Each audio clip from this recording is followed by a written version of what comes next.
ہمارا پچھلا درس سید الساجدین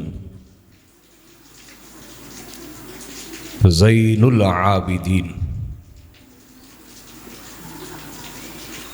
امام سجاد حضرت امام علی بن حسین علیہ السلام آپ کے تذکرہ پر تھا، اور میں نے عرض کیا تھا کہ انشاءاللہ مزید بھی 2 دروس امام زین العابدین علیہ السلام کے تذکرہ پر ہی ہوں گے انشاءاللہ۔ آج کے درس میں آپ کا بنیادی تعارف بھی پیش کرتا ہوں۔ امام زین العابدین کا اسم گرامی علی ہے، اور آپ کی کنیت ابو الحسن ہے، جو مولا علی کی کنیت تھی ابو الحسن، تو امام زین العابدین علیہ السلام کی جو کنیت ہے وہ بھی ہے ابو الحسن۔ آپ کے سینکڑوں القابات ہیں، جن میں سے 2 سب سے زیادہ مشہور ہیں۔ پہلا سجاد، کیا لقب ہے بولیے؟ سجاد کہتے ہیں کثرت سے سجدہ کرنے والے کو۔ تو وہ زمانہ ایسا تھا، بڑے بڑے نیک صالح لوگ بھی موجود تھے، اور اللہ کو کثرت سے سجدہ کرنے والے بھی تھے، اور بڑی بڑی عبادتیں کرنے والے بھی اس زمانے میں کثرت کے ساتھ تھے۔ لیکن ان عبادت گزاروں میں بھی اور ان سجدہ کرنے والوں میں سے بھی سجاد صرف امام کہلائے، کہ آپ اتنی کثرت سے سجدہ کرنے والے تھے کہ آپ کی عبادات کو بھی کوئی نہ پہنچ سکا۔ آپ کا دوسرا لقب ہے زین العابدین۔ کیا؟ اور زین العابدین کا معنی ہے عبادت گزاروں کی زینت،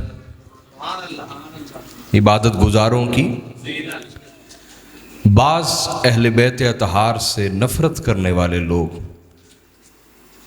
اور ان کے دشمنوں سے محبت کرنے والے لوگ یہ کہتے ہیں کہ زین العابدین نام نہ رکھا جائے، اور اس کی وجہ یہ بتاتے ہیں کہ اس میں تعلی اور علو کا معنی پایا جاتا ہے، اس میں فخر کا معنی پایا جاتا ہے۔ تو یہ طبقہ ایک دن آئے گا جب کہے گا کہ نام علی بھی نہ رکھا جائے، کیونکہ علی کا معنی بلند شان والا ہے، یعنی ہر وہ نام جس میں گھٹیا پہلو پایا جائے کہیں گے وہ رکھو، اور جس میں عزت اور احترام کا معنی پایا جائے وہ نہ رکھو۔ وقت آئے گا یہ کہیں گے نام حسن بھی نہ رکھیں، کہ حسن کہتے ہیں وہ ہستی جو انتہا کی خوبصورت ہو۔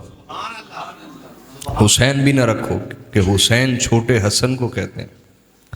وقت آئے گا یہ کہیں گے کہ خواتین میں نام فاطمہ بھی نہ رکھو، کیونکہ فاطمہ کہتے ہیں دوزخ سے آزاد کرانے والی، دوزخ سے آزاد کرانے والی کو۔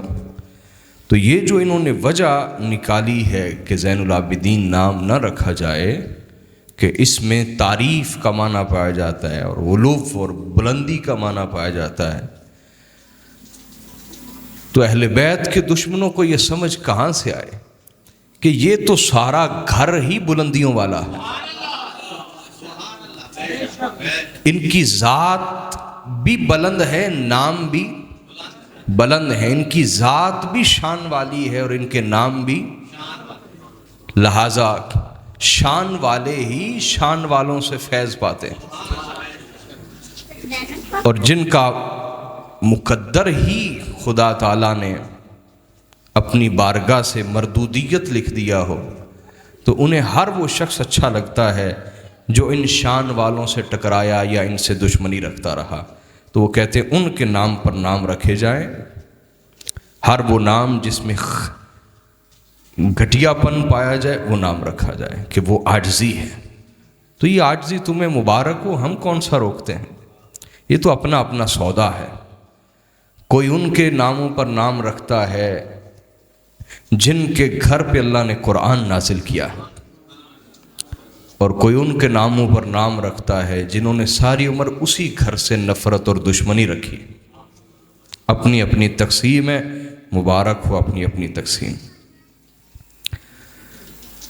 تو امام زین العابدین علیہ السلام حضرت امام حسین علیہ السلام کے درمیانے بیٹے، اور میں نے پچھلی درس میں بھی عرض کیا کہ امام حسین علیہ السلام نے اپنے تینوں بیٹوں کے نام ہی علی رکھے، تینوں کا نام بس پہچان کے لیے کہتے یہ بڑا علی ہے، یہ درمیانہ علی ہے، یہ چھوٹا علی، علی اکبر ہے، علی اوسط ہے، درمیانہ علی امام زین العابدین علی اوسط، اور چھوٹا علی اصغر، تینوں کے نام علی رکھے، تینوں کے نام بولیے علی۔ اور کربلا میں جب اہل بیت اطہار ان کے گلستان کو اجاڑ دیا گیا تو اللہ تعالیٰ نے صرف ایک ہی پھول کے ذریعے سے دوبارہ پھر پوری دنیا میں حسینی گلستان آباد کر دیے۔ آج حسینی باغات، گلستان، درخت، پھول ہر طرف کھل رہے ہیں۔ یہ وہی شان ہے جو اللہ تعالیٰ نے حضرت آدم علیہ السلام کو عطا فرمائے، من نفس واحدہ، کہ ہم نے تمہیں ایک جان سے پیدا کیا۔ تو نسل حسینی بھی ایک جان سے اللہ نے چلائی، انہوں نے ساری ختم کرنا چاہی، اور اللہ نے ایک کو بچا کے دنیا کو بتا دیا کہ ان کو ختم کیا جا سکتا ہی نہیں۔ ایک کا بچ جانا ہی اللہ کی طرف سے اعلان ہے کہ ان کو کبھی ختم نہیں کیا جا سکتا۔ جو ان سے ٹکراتا ہے اللہ ان کی نسلیں ختم کر دیتا۔ تو حضرت محترم، یہ آپ کی شان ہے کہ آپ کے ذریعے سے اللہ تعالیٰ نے نسل حسینی کو چلایا۔ حضرت امام زین العابدین کی ولادت 5 شعبان کو ہوئی، بروز جمعرات اور 38 ہجری مدینہ طیبہ میں۔ اور آپ کا حلیہ مبارک کیسا تھا؟ آپ انتہائی خوبصورت تھے امام زین العابدین، جن کے بابا بھی رسول اللہ کی تصویر ہوں اور بڑے بھائی علی اکبر بھی تصویر مصطفیٰ ہوں۔ وہ بھائی بھائی پہ ہی جاتا ہے نا، وہ معمولی سی تغیر ہوتا ہے، تبدیلی ہوتی ہے چہرے میں، تو انتہا کے خوبصورت، اور لوگوں کے بیچ میں آپ کا حسن و جمال بڑی شہرت رکھتا تھا، بہت شہرت، کہ اگر کہا جاتا کہ آج کل زمانے میں سب سے زیادہ حسین و جمیل کون، تو لوگ بے ساختہ بولتے امام زین العابدین، بے ساختہ، بغیر سوچے سمجھے بولتے۔ کیوں؟ کیونکہ اللہ پاک نے آپ کی مثل آپ کے زمانے میں کوئی پیدا نہ فرمایا۔ اور آپ نے زلفیں رکھی ہوئی تھیں، بال بڑے، زلفیں سنت کے مطابق درمیان سے مانگ نکالتے تھے، اور زلفیں آپ کی کندھوں تک یہاں تک ہوتی تھیں، مبارک کندھوں تک لمبی زلفیں پسند فرماتے تھے، اور بالوں کو سیاہ خضاب بھی کرتے تھے۔ تو یہ چونکہ بنو ہاشم میں بڑھاپا جلدی آتا ہے، بعض اوقات بڑھاپا آنے سے پہلے سفید بال آ جاتے ہیں، تو اکثر بنو ہاشم سیاہ خضاب جو بلیک کلر ہوتا ہے بالوں کو کرتے تھے۔ امام حسین علیہ السلام نے بھی وسمہ کی بوٹی کا خضاب کیا ہوا تھا جب آپ کربلا میں تھے، داڑھی مبارک ساری کالی اور بال بھی کالے۔ تو یہ مجاہد کو بھی اس کی اجازت ہے، یا وقت سے پہلے جس کے آ جاتے ہیں اس کو بھی اجازت ہے، البتہ جس کی عمر 60-70 سال ہو گئی اب اس کو اپنا بڑھاپا چھپانے کی کیا حاجت ہے۔ اور آپ کا لباس مبارک انتہائی خوبصورت لباس پہنتے تھے امام زین العابدین، بولیے انتہائی، اور خوشبو قیمتی ترین لگاتے تھے۔ کیا؟ قیمتی ترین خوشبو استعمال فرماتے تھے، اور کوئی آپ کے قریب سے گزرتا تو ایسے حلے اور خوشبوؤں کا ایک سما بن جاتا تھا، خوشبوئیں پھوٹتی تھیں آپ کی ذات سے، بہت قیمتی خوشبو استعمال فرماتے، اکثر اوقات سفید امامہ شریف باندھتے، اور جو اس کا شملہ ہوتا وہ کمر پہ پیچھے چھوڑتے، جو سنت ہے۔ اور عمدہ قسم کی اون کی چادر اور جبہ استعمال فرماتے، اور ایک زرد چادر تھی جسے آپ جمعے کے دن زیب تن فرماتے۔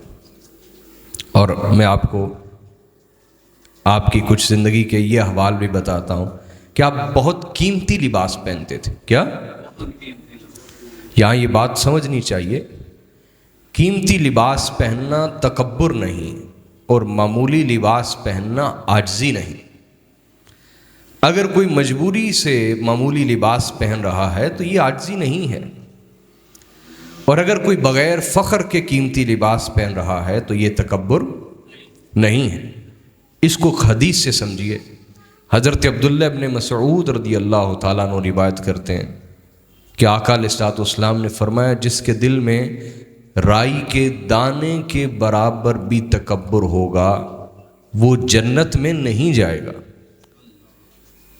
اس پر حضرت عبداللہ ابن مسعود نے عرض کی، یا رسول اللہ، انسان کا دل چاہتا ہے کہ اچھا لباس پہنے، اچھا جوتا پہنے، تو کیا یہ بھی تکبر ہے؟ یہ بھی؟ تو حضور نے فرمایا نہیں، یہ تکبر نہیں، یہ جمال ہے۔ یہ کیا ہے؟ جمال، خوبصورتی، یہ جمال ہے۔ اور فرمایا ان اللہ جمیل و یحب الجمال، اور اللہ خود بھی جمال والا ہے اور جمال کو پسند کرتا، خود بھی جمال والا ہے، جمیل ہے، اور جمال کو، خوبصورتی کو پسند کرتا ہے۔ تو فرمایا یہ تکبر نہیں۔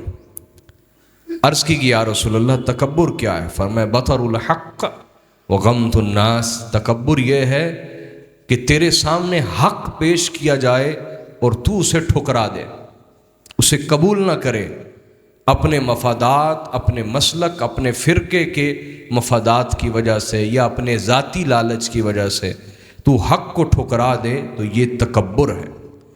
دوسرا فرمایا تکبر یہ ہے کہ تو لوگوں کو گھٹیا سمجھے، لوگوں کو اپنے سے سید احمد گھٹیا سمجھے، تو فرمایا یہ تکبر ہے۔ یعنی قیمتی لباس پہننا تکبر نہیں، وہ پہن کے جنہوں نے نہیں پہنا انہیں گھٹیا سمجھنا یہ تکبر۔ قیمتی جوتا پہننا یہ تکبر نہیں، اگر پہن کے کسی کو آپ گھٹیا سمجھ رہے ہیں یہ تکبر ہے۔ اعلیٰ سواری رکھنا تکبر نہیں، کہ رسول اللہ صلی اللہ علیہ وآلہ وسلم کے پاس سفید اونٹنی تھی جو اس دور کی سب سے قیمتی سواری تھی، سب سے قیمتی سواری، اور آپ اس پر سواری فرماتے، تو اچھی سواری رکھنا تکبر نہیں، بلکہ رکھ کے اس پہ بیٹھ کے جو پیدل چل رہے ہیں، جو سائیکل پہ جا رہے ہیں، جو موٹر سائیکل پہ جا رہے ہیں، انہیں معمولی، گھٹیا، حقیر سمجھنا اور خود کو ان سے افضل اور بہتر سمجھنا یہ تکبر ہے۔ تو جب آپ اچھا لباس پہنیں یا اچھی سواری پہ بیٹھیں یا اچھا جوتا پہنیں تو یہ دعا کیا کریں کہ یا اللہ مجھے اپنے عاجزی والے شکر گزار بندوں میں شمار فرما۔ کیا دعا کیا کریں؟ یا اللہ مجھے اپنے عاجزی والے اور شکر گزار بندوں میں سے شمار فرما۔ تو آپ کا دھیان اللہ کی طرف رہے گا کہ اس نے عطا کیے، میں کون؟ تو امام زین العابدین علیہ السلام سردیوں میں 50 دینار کی اونی چادر پہنتے تھے۔ 50 دینار، 50 سونے کے سکے، جو آج کے دور میں تقریباً 10 لاکھ روپیہ بنتا ہے۔ 10 لاکھ روپے کی ایک چادر، کیا؟ جو آپ سردیوں میں زیب تن فرماتے، اور جیسے سردیوں کا موسم ختم ہو جاتا تو وہ چادر کسی غریب کو دے دیتے، یا بیچ کے وہ 50 دینار کسی نہ کسی غریب کو دے دیتے۔ سبحان اللہ، جوڑ جمع نہیں، ضرورت کے لیے استعمال فرماتے۔ ضرورت اور خواہش میں فرق ہے۔ ہمارے پیر و مرشد اس حوالے سے ایک مثال بیان فرماتے ہیں جس سے آپ کو بڑی آسانی سے ضرورت اور خواہش میں فرق معلوم ہوگا۔ فرماتے ہیں کہ ہمارے والد گرامی حکیم تھے، تو پرانا دور آپ اپنے ذہن میں لائیں، حکیم کو گھوڑے پہ بیٹھ کے کبھی ایک گاؤں پھر دوسرے گاؤں جانا ہوتا تھا علاج معالجہ کے لیے، تو وہ کالا لباس پہنتے تھے۔ کیا؟ تو کہتے ایک دن میں نے بھی کالا پہن لیا، تو مجھے فرمان لگے کہ آپ سفید پہنا کریں، طالب علم ہے، عالم ہے، آپ سفید پہنا کریں۔ تو میں نے کہا آپ بھی تو کالا پہنتے ہیں۔ انہوں نے کہا نہیں، میں خواہش کے لیے نہیں پہنتا، میں ضرورت کے لیے پہنتا ہوں۔ کہ مجھے گھوڑے پہ سفر کرنا ہوتا ہے تو گرد اڑتی ہے، ڈسٹ ہوتی ہے، تو اگر سفید پہنوں گا تو ایک گاؤں میں جاؤں گا اور دیکھنے والا نہیں رہوں گا، وہ کالے پہنے ہوتے ہیں، جھاڑتا ہوں پھر سے صاف ہو جاتے ہیں۔ تو یہ ضرورت اور خواہش میں فرق ہے، ضرورت اور خواہش میں تو ضرورت پوری فرماتے، جیسی سردیاں گزرتیں تو وہی 10 لاکھ روپے کی چادر کسی غریب کو دے دیتے، سبحان اللہ، جمع نہ فرماتے۔ اور گرمیوں میں قیمتی مصری لباس پہنتے، کیا یہ آج کل بھی مصری کاٹن آیا ہوا ہے نا، تو چلو کبھی کبھی پہنا کریں، امام زین العابدین کی سنت ادا ہو جائے۔ ایجپشن کاٹن اسے کہا جاتا ہے، مصری کاٹن بازار میں آیا ہوا ہے۔ اور جب کوئی آپ سے پوچھتا کہ حضور آپ قیمتی لباس کیوں پہنتے ہیں، کیا بولیے، تو آپ فرماتے قل من حرم زینت اللہ التی اخرج لعبادہ، آپ فرماتے ہیں کہ کون ہے، یہ قرآن مجید کی آیت ہے، جواب میں قرآن پڑھتے، جواب میں بولیے قل من حرم زینت اللہ التی اخرج لعبادہ، کیا رسول آپ فرما دیجئے، اے حبیب مکرم، رسول مکرم، آپ فرما دیجئے کہ کون ہے جس نے اللہ کی اس زینت کو حرام کر دیا ہے جسے اللہ نے اپنے بندوں کے لیے ظاہر فرمایا۔ آخر کون ہے؟ خدا نے حرام نہیں کیا، تو جب اللہ نے حرام نہیں کیا تو پھر کون ہے، اور کس کی جرت ہے کہ وہ اللہ کی حلال کردہ چیز کو حرام کر سکے؟ یہ سمجھے آپ؟ اور سفید ٹوپی بھی آپ استعمال فرماتے، جو سر مبارک کے ساتھ لگی ہوتی، اور جوتا ایسا پہنتے جو آگے سے گول ہوتا۔ تو یہ آپ کے کوئی شخصی حوال میں نے آپ کے سامنے بیان کیا۔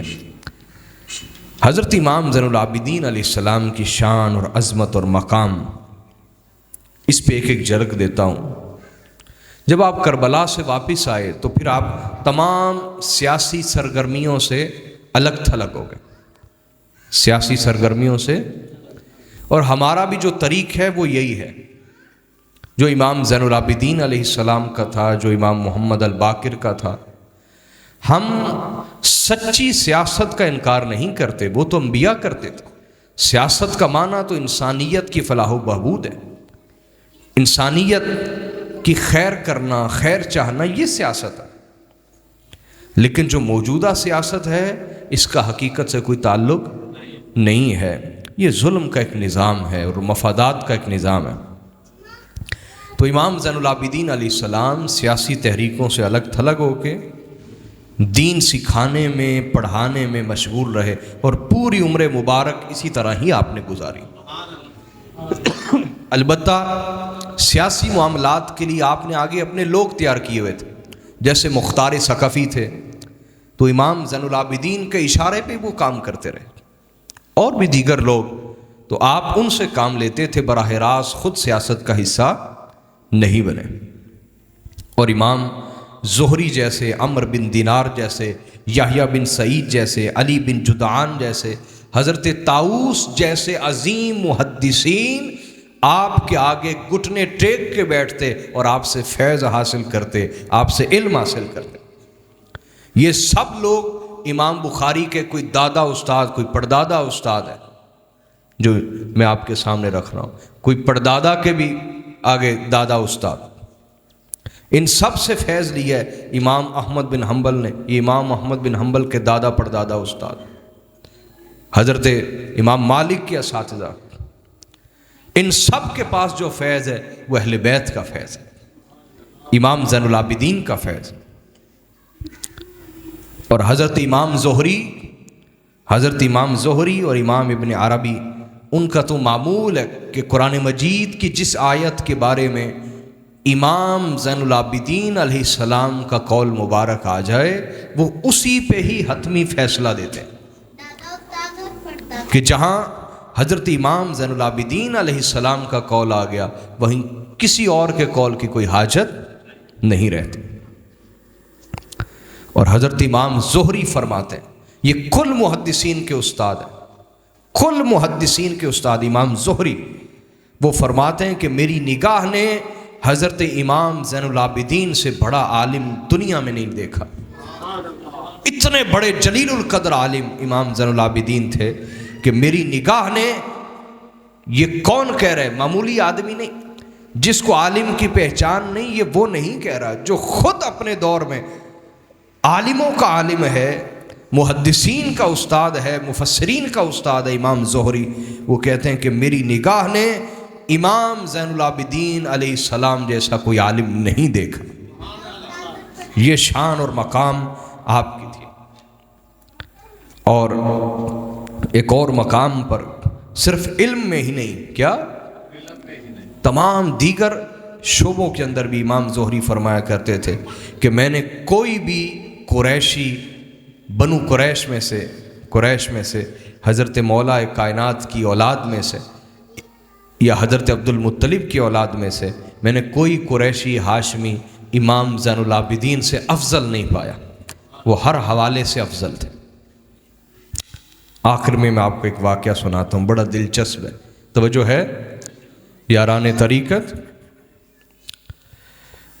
ایک دفعہ حضرت امام زین العابدین علیہ السلام حج پر تشریف لے گئے۔ کہاں بولیے؟ بڑا دلچسپ واقعہ، توجہ سے، خواتین کی بھی توجہ ہے نا، سلامت رہے، بڑا دلچسپ واقعہ یہ۔ آپ کے سوالوں کے جواب ہم بعد میں دیں گے نا، ٹھیک ہے؟ ابھی آپ سنیے توجہ سے۔ ایک دفعہ امام حج پر تشریف لے گئے اور اس سال ہشام بن عبد الملک جو اموی ولی عہد تھا، یعنی جو اس کا باپ تھا وہ حکمران تھا، اموی بادشاہ تھا، تو اس کے بعد اس نے بننا تھا اور وہ بعد میں بنا بھی، ہشام بن عبد الملک، وہ بھی حج کرنے آیا ہوا تھا۔ ہشام بھی بولیے، ولی عہد کی بات کر رہا ہوں، معمولی آدمی نہیں۔ انہوں نے اپنے ظلم فرعونیت کے ذریعے لوگوں کے دلوں میں خوف پیدا کیا ہوا، لوگ فرعونوں سے بڑھ کر ان سے ڈرتے تھے، یہ اتنے ظالم تھے کہ معمولی بات پر ہزارہ لوگوں کی گردنیں کاٹنے والے لوگ، یہ وہ فرعون تھے۔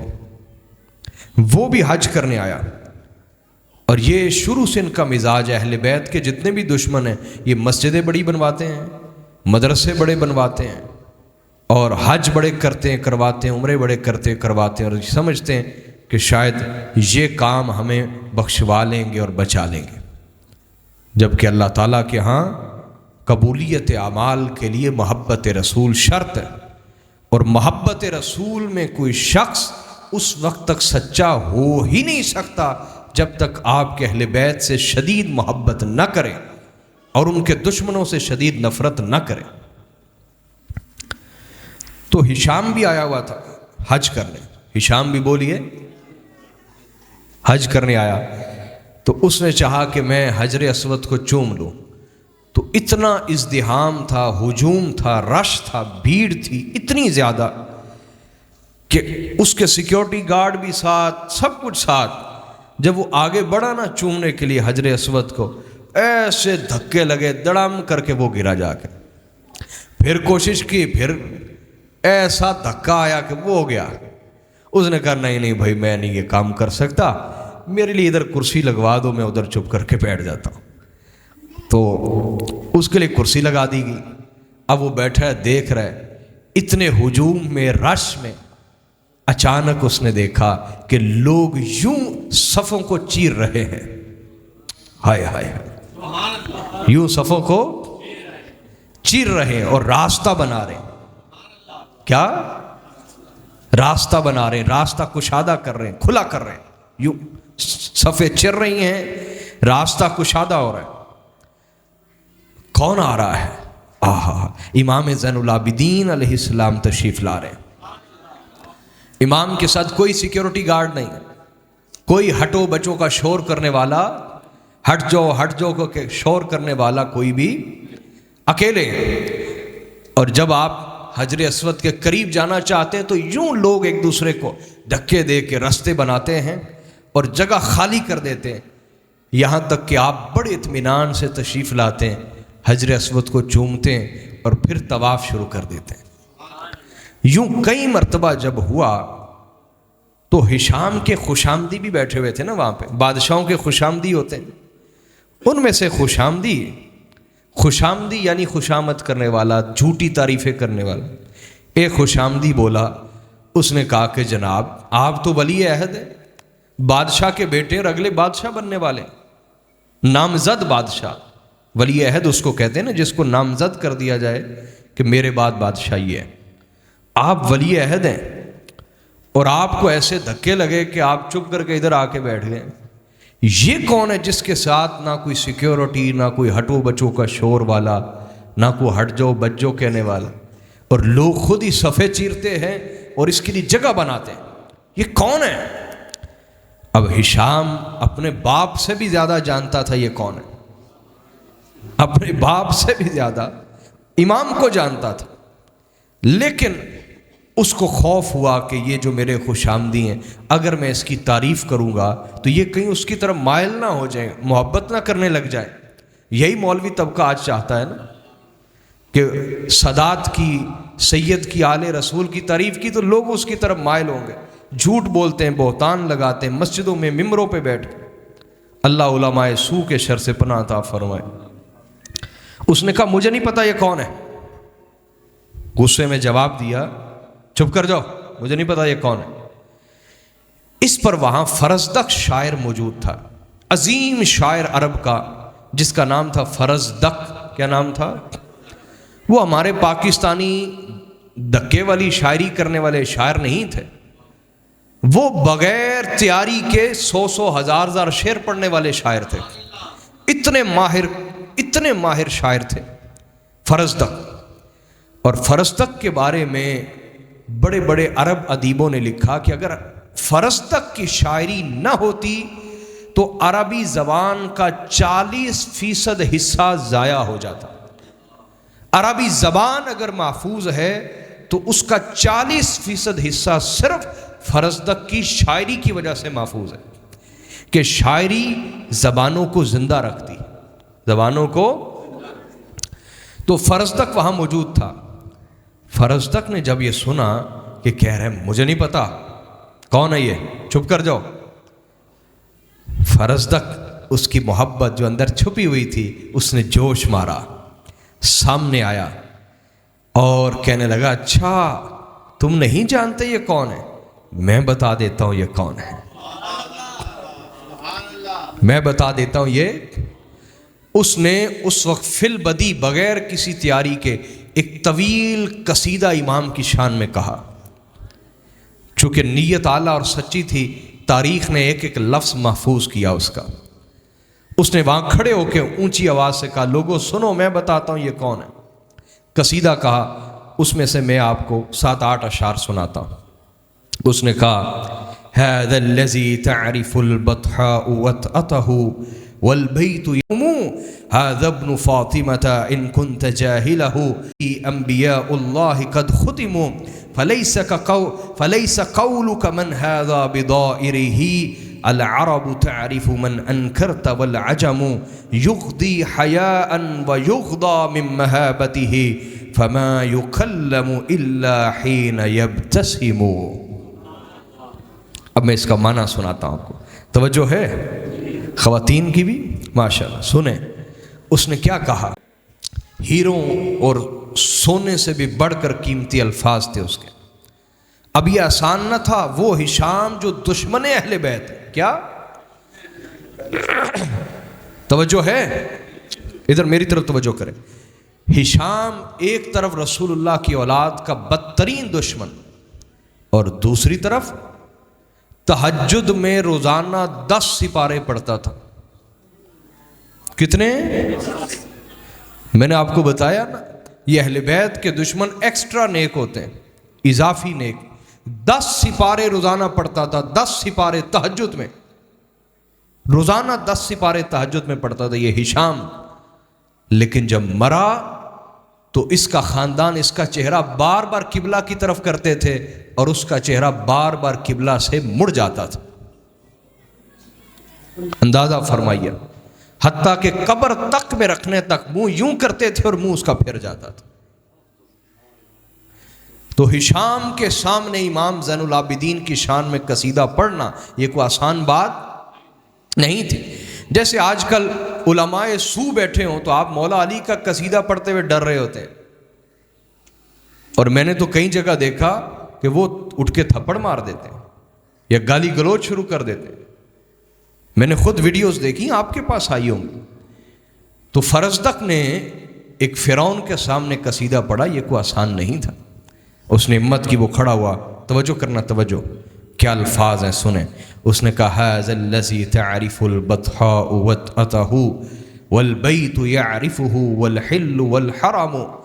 اس نے کہا یہ وہ ہستی ہے، یہ وہ ہستی ہے کہ یہاں لاکھوں لوگ طواف کر رہے ہیں، لاکھوں لوگ طواف کر رہے ہیں، لیکن وادی بطحا، یہ وادی اس ہستی سے اتنا عشق کرتی ہے کہ ان کے چلنے پر جو ان کے نالین کی جوتوں کی آواز ہے، یہ وادی بطحا اس آواز کو بھی پہچانتی ہے.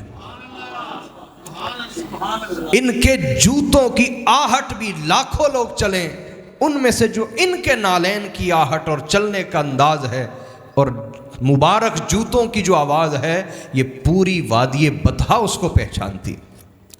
والبیت یعرفہ، اور یہ کعبۃ اللہ انہیں جانتا ہے یہ کون ہے. والحل والحرم، اور سارا حرم جانتا ہے، اور حرم کے بعد بھی جو علاقہ ہے سب جانتا ہے یہ وقت کے امام ہیں. تو اگر نہیں بھی جانتا تو کیا فرق پڑتا. پھر اس نے کہا میں تمہیں بتاتا ہوں یہ کون ہے. ھذا ابن خیر عباد اللہ کلہم. یہ اس ہستی کا بیٹا ہے جو اللہ کی ساری مخلوق میں سے سب سے بہتر ہستی ہے. یہ ان کے بیٹے ہیں، یہ ان کے صاحبزادے. ھذا التقی، اگر تم کہو کہ سر سے لے کر پاؤں تک کمال درجے میں تقوی کی تصویر کون ہے تو یہ امام زین العابدین ہے. النقی، اگر تم کہو کہ طہارت کی سب سے کامل تصویر کون ہے تو یہ وہ امام ہے. الطاہر العلم، اور اگر تم چاہو کہ پاکیزگی کی کوئی کامل ترین تصویر دیکھنا چاہو تو وہ یہ ہستی ہیں. العلم، اور اگر تم چاہتے ہو کہ کسی ایسی ہستی کو دیکھو جن پر زمانہ بھی ناز کرتا ہو تو وہ یہ ہستی ہے، امام زین العابدین ہیں. اور پھر اس نے کہا تیسرا شعر، توجہ، یکاد یمسکہ عرفان راحتہ رکن الحتیم اذا ما جاء یستلم. اس نے کہا جانتے ہو یہ کون ہستی ہیں؟ یکاد یمسکہ عرفان راحتہ، جب یہ حجر اسود کے قریب آتے ہیں تو حجر اسود ان کے ہاتھوں کی خوشبو پہچان جاتا ہے. ان کے ہاتھوں کی یہ وہی خوشبو ہے ان کے ہاتھوں میں جو حجر اسود کو ایک دفعہ محمد مصطفیٰ نے چوما اور دنیا بھر کے لیے چومنے کا سبب بنا دیا، چومنے کے لائق بنا دیا ہے، اتنا شان والا بنا دیا. تو جب یہ قریب آتے ہیں تو ان کی ہتھیلیوں کی خوشبو تک کو حجر اسود پہچانتا ہے.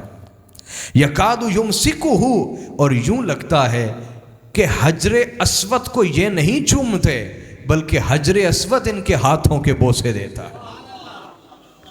حجر اسود ان کے ہاتھوں کے بوسے لیتا ہے. اذا ما جاء یستلم، جب یہ قریب آتے ہیں تو حجر اسود ان کی خوشبو پہچان کے انہیں چومتا ہے. یہ نہیں چومتے بلکہ وہ انہیں چومتا ہے. اور پھر کہا یہ وہ ہستی ہے ما قال لا قط الا فی تشہدہ. یہ اتنے سخی ہیں، اتنے سخی ہیں، اتنے سخی ہیں کہ انہوں نے اپنی زندگی میں کبھی لا نہیں کہا. نہیں، ان سے کبھی کسی نے کچھ مانگا تو انہوں نے نہیں کہا. لا کا معنی نہیں، لا کبھی انہوں نے زندگی میں اگر لا کہا ہے تو کلمہ شہادت پڑھتے وقت کہا ہے، اشہدو اللہ الہ. انہوں نے کلمہ شہادت میں لا کہا ہے، ویسے زندگی میں لا، اور کہا لولا التشہد کانت لاؤہ نعم. اور اگر کلمہ شہادت نہ ہوتا، کلمہ شہادت، تو ان کا نا بھی ہاں ہوتا، ان کا نا بھی لا بھی نعم ہوتا، نا بھی ہاں ہوتا. اگر کلمہ شہادت نہ ہوتا یہ زندگی بھر کبھی لا نہ کہتے. عطا کرتے رہتے، عطا کرتے رہتے، عطا کرتے رہتے۔ اگر کبھی لا کہا تو صرف کلمہ شہادت میں کہا، اگر کلمہ شہادت نہ ہوتا تو یہ لا زندگی بھر نہ کہتے، ہاں ہی زندگی بھر کہتے۔ واہ واہ۔ اور پھر اس نے کہا اذا رأته قریش قال قائلها الى مکارم هذا ينتهي الکرم، کہا کہ جب دنیا بھر میں سب سے فضیلت رکھتے ہیں قریش، کون؟ کہا جب قریش بھی انہیں دیکھتے ہیں تو وہ پکار اٹھتے ہیں، قریش بھی انہیں دیکھتے ہیں تو پکار اٹھتے ہیں اور کہتے ہیں کہ یہ وہ ہستی ہے جس پر کرم کی انتہا ہو گئی، سخاوت کی انتہا، کمال کی انتہا، فضیلتوں کی انتہا، شانوں کی انتہا، عظمتوں کی انتہا ہوگی۔ یہ وہ ہستی ہے کہ ہر عظمت کی انتہا ان پہ ہے، ہر شان کی انتہا ان پر ہے، یہ ہر شان کی انتہا کو پہنچ گئے، ہر عظمت کی انتہا کو پہنچ گئے، ہر کمال کی انتہا کو پہنچ گئے۔ اگر ہر شان، ہر عظمت، ہر فضیلت، ہر درجہ، ہر مکانت دیکھنی ہو اپنی پوری کمال اور شان کے ساتھ تو امام زین العابدین کو دیکھ لیں۔ یہ وہ ہستی ہے جن کے اخلاق پر ہر طرح کے اخلاق کی انتہا ہے، جن کے کرم نوازی پر ہر طرح کی کرم نوازی کی انتہا ہے، اور جن کی سخاوت پر ہر طرح کی سخاوت کی۔ سب ان سے چھوٹے ہیں، ان سے بڑا کوئی نہیں ہو سکتا، مراد یہ ہے سب ان سے چھوٹے، ان سے بڑا۔ اور پھر اس نے کہا ان عد اہل التقا كانوا ائمتهم، اگر شمار کیا جائے کہ تقوی والے کون کون سے لوگ ہیں، کیا شمار کیا جائے بولیے، تو یہ اہل تقوی نہیں محض، تقوی والے محض نہیں، كانوا ائمتهم، جتنے بھی زمانوں میں تقوی والے ہیں یا ہوں گے یہ ان سب کے امام ہیں، یہ ان سب کے۔ او قیل من خیر اہل الارض قیلہم، اور اگر کہا جائے کہ یہ زمین پر چلنے والوں میں سے سب سے بہترین ہستی کون ہے تو کہا جائے گا یہی وہ گھر ہے جو سب سے بہترین گھرانہ ہے اور سب سے بہترین ہستیاں ہیں۔ اور پھر جو اس نے آگے جملہ کہا بڑا خوبصورت ہے، توجہ ہے خواتین کی بھی، اس نے کہا ھذا ابن فاطمہ، یہ پھر سمجھیں یہ وہ اپنے کمرے میں بیٹھ کے نہیں لکھ رہا، یہ فی البدی بغیر تیاری کے ایک فرعون کے سامنے پڑھ رہا ہے، یہ آسان نہیں ہے۔ پھر اس نے کیا کہا ھذا ابن فاطمہ ان کنت جاہلہ، کہا اگر تو انہیں نہیں جانتا تو انہیں کوئی فرق نہیں پڑتا، کوئی فرق تیرے نہ جاننے سے کوئی فرق، بولیے نا تیرے نہ جاننے سے کوئی فرق، جان لے یہ کون ہے، ھذا ابن فاطمہ تھا، یہ فاطمہ الزہرا کا بیٹا ہے، بجدہ انبیاء اللہ قد ختموا، اور ان کے جد اور نانا ہی وہ ہستی ہیں جن کے سر پر اللہ نے ختم نبوت کا تاج سجایا ہے۔ تیرے نہ جاننے سے کوئی فرق پڑتا نہیں ہے۔ اور پھر اس نے کہا فلیس قولک من ھذا بضائرہ، اور یہ جو تو نے کہا میں نہیں جانتا یہ کون ہے، اس سے کوئی نقصان نہیں ہوا۔ العرب تعرف من انکرت والعجم، جس کا تو انکار کر رہا ہے کل عرب بھی اسے جانتا ہے، کل عجم بھی اسے جانتا ہے، تیرے نہ جاننے سے کیا فرق پڑتا ہے۔ اور آخری جو اس کا شعر تھا بڑا نہیں، یہ قصیدہ بہت طویل ہے، میں نے تو اس میں سے چند سنا ہے نا آپ کو، ویسے یہ بہت طویل، تو آخری آج کی مجلس کا شعر سنانے لگا۔ اس نے کہا یغضی حیاء و یغضی من مہابتہ، یہ اپنی نگاہ نیچی رکھتے ہیں اپنی حیا والی طبیعت کی وجہ سے، چلتے ہوئے بیٹھتے ہوئے اپنی نگاہ حیا کی وجہ سے، اور ان کی ہیبت اور جلالت اور شان اور رعب کا عالم یہ ہے کہ بڑے سے بڑا آدمی بھی ان کے سامنے آئے تو ان کی ہیبت کی وجہ سے اس کی نگاہیں جھک جاتی ہیں، ان کی جو نگاہیں جھکتی ہیں وہ حیا کی وجہ سے، اور ان کے سامنے لاکھوں لوگ بھی ہوں تو ان کے سر جو جھک جاتے ہیں وہ ان کی وہ ہیبت ہے جس سے اللہ نے انہیں نوازا ہے۔ ان کی ہیبت ظلم کی ہیبت نہیں، ایمان کی ہیبت ہے، تقوی کی ہیبت ہے، کردار کی ہیبت ہے، کردار کی ہیبت جس کے آگے شریف زادوں کے سر جھک جاتے ہیں، شریف زادوں کے سر جھک جاتے ہیں۔ فما یکلم الا حین یبتسم، اور بڑے سے بڑا بھی کوئی آدمی ہو، وہ ان کے سامنے اس وقت تک کلام نہیں کر سکتا جب تک یہ مسکرا کے اسے دیکھ نہ لے۔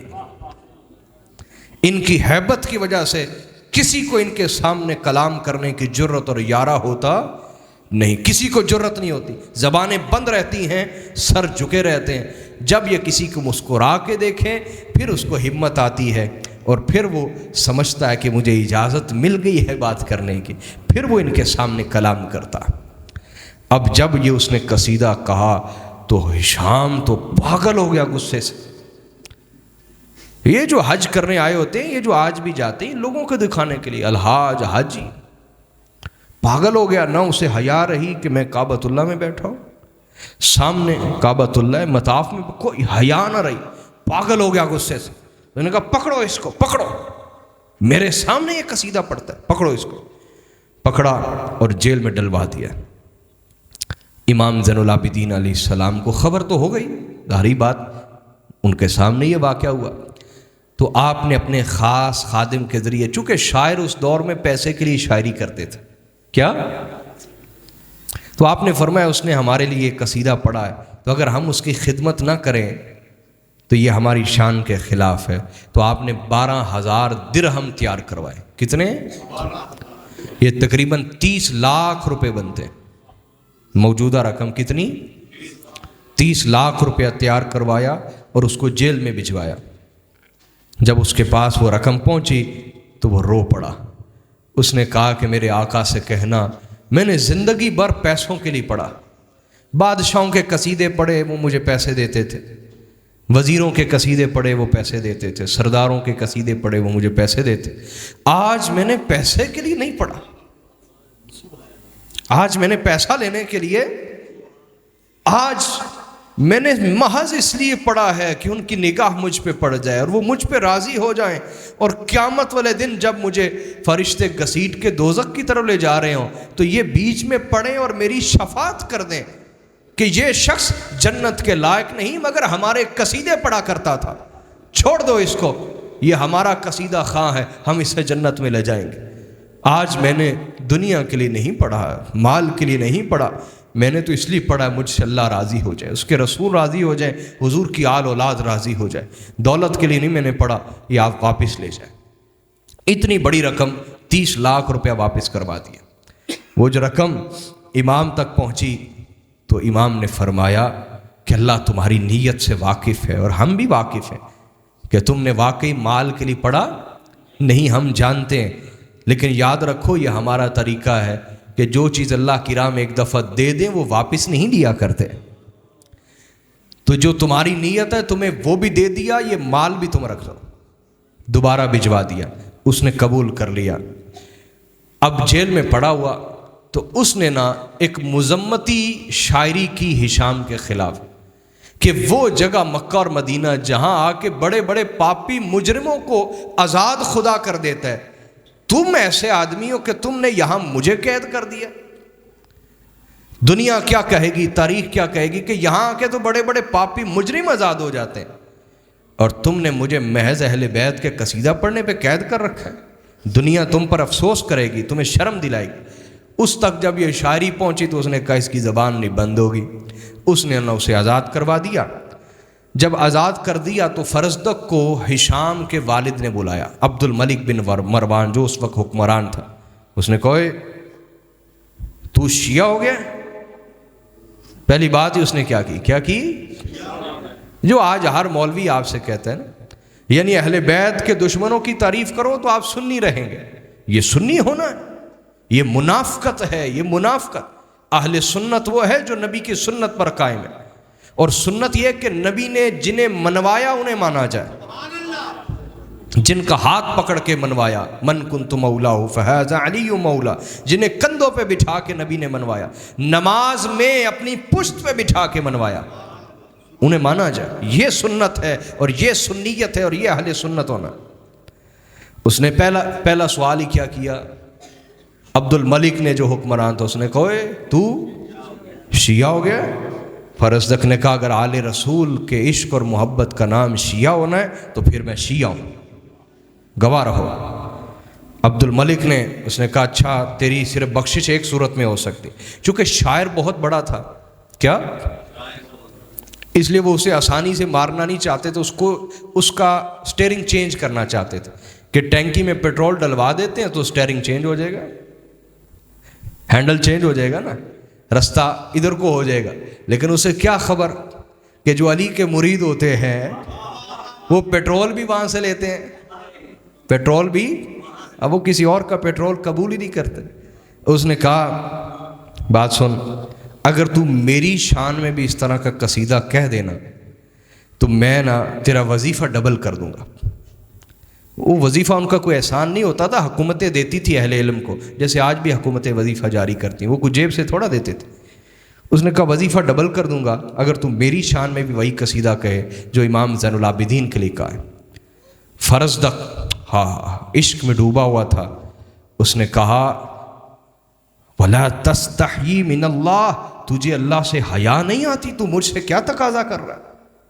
تو مجھ سے، تو ان کی طرح ہے، تو ان کی مثل ہے، تجھے حیا نہیں آتی اللہ سے؟ اگر تجھے یہ قصیدہ چاہیے ہی اس طرح کا تو پھر وَتَجِئُنِي بِأَبٍ مِثْلَ أَبِي، پھر اس کے باپ جیسا باپ لیا ہے، وَأُمٍّ بِمِثْلِ أُمِّهِ، اور اس کی ماں جیسی ماں لیا، حَتَّى أَقُولَ فِيكَ مِثْلَ مَا قُلْتُهُ فِي، تو پھر میں تیرے لیے بھی وہ قصیدہ کہہ دوں گا جو امام زین العابدین کے لیے میں نے کہا ہے۔